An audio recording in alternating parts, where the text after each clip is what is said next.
Hi, welcome back to the beginning of Module 2. There are a few things we're going to be talking about during this module. We're going to start with the concept of political internet literacy. And our concept of political internet literacy is really based on a number of other literacies that it is sort of a more specific version of. So today we're going to start by talking about media literacy broadly.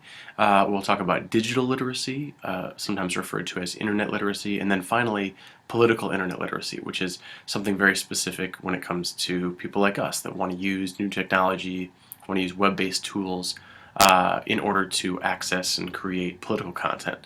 And so we'll want to break that down a little bit more. So we want to start with a few big questions.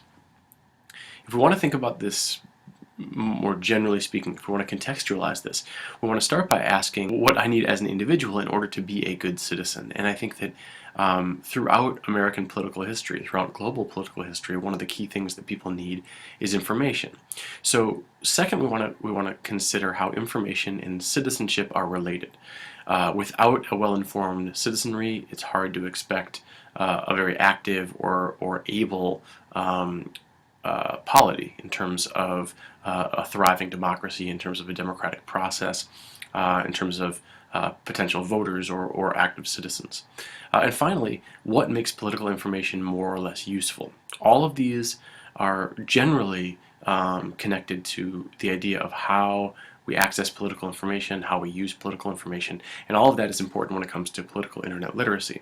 But before we get to political internet literacy, so media literacy can be defined generally as consisting of a series of communication competencies, including the ability to access, analyze, and evaluate, as well as communicate information in a variety of forms, including both print and non-print messages. So this is not necessarily digital, this is not necessarily modern, this is broad media, including new media as well as traditional media.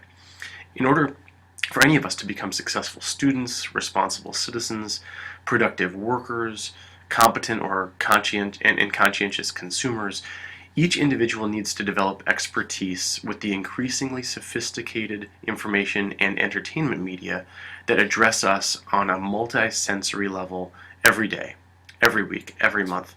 And all of these different inputs that we get affect the way we think, we feel, and we behave. And so in order to be able to really be in control of this, we need to be literate. We need to be able to comprehend and filter and understand how to use all this information that's bombarding us all the time.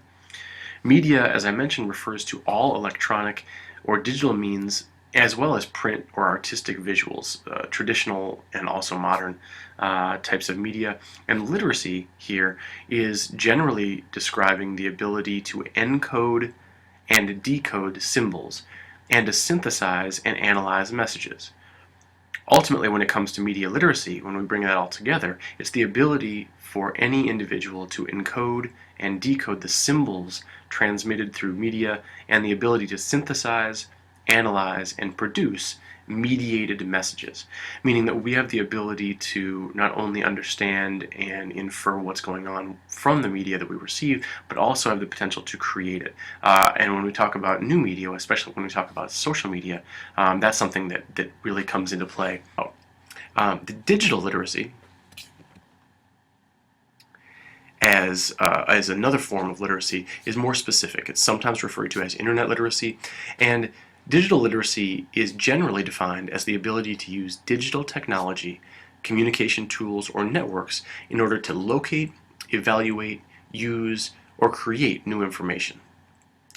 More specifically, if we're going to dive in a little bit deeper, digital literacy is the extent to which each individual has the skills to perform tasks effectively in a digital environment, including the ability to read and interpret media, as well as to reproduce data and images, and ultimately to evaluate and apply new knowledge gained through these digital environments.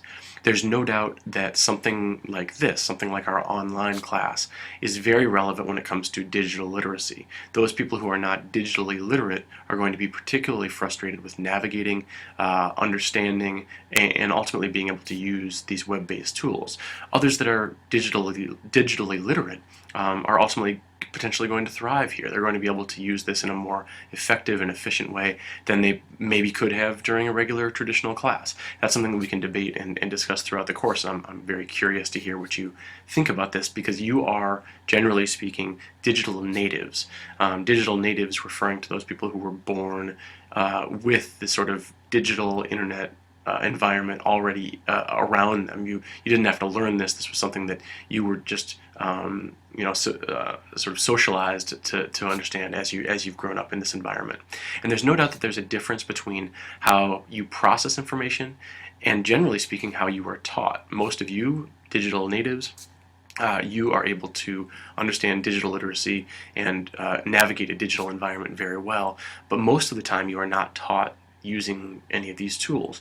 I think that it's important moving forward in all of your disciplines that we try to bridge that gap, that we try to use the way that you process information, the way that you deal with this digital environment, and use that to help you learn in school. It's one of the reasons why we are doing classes like this, and I think it's a really important new step.